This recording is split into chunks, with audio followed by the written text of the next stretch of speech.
Welcome to our comparison of the Philips Norelco Multigroom 7000 and 9000. In today's video, we'll dive into the features of these two grooming kits, highlighting their strengths and weaknesses. Whether you're looking for a budget-friendly option or a more comprehensive grooming solution, we've got you covered.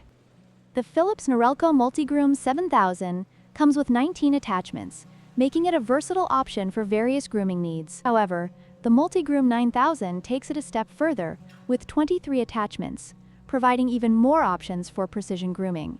This additional versatility can be particularly beneficial for users with diverse grooming requirements. While both models are designed for all-in-one grooming, the Multigroom 9000 offers enhanced grooming capabilities, including a body shaver attachment and a wider range of length settings. This makes it more suitable for users who require detailed grooming for various body areas, including intimate zones. The Philips Norelco Multigroom 7000 is priced at $64, making it an affordable choice for those looking for a reliable grooming kit. In contrast, the Multigroom 9000 is priced at $99, reflecting its advanced features and additional attachments.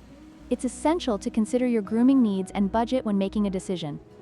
In conclusion, both the Philips Norelco Multigroom 7000 and 9000 offer excellent grooming solutions, but they cater to different needs. If you're looking for a budget-friendly option with essential features, the 7000 is a great choice. However, for those who want a comprehensive grooming experience with more attachments and advanced capabilities, the 9000 is worth the investment. Don't forget to like, share, and subscribe for more comparisons.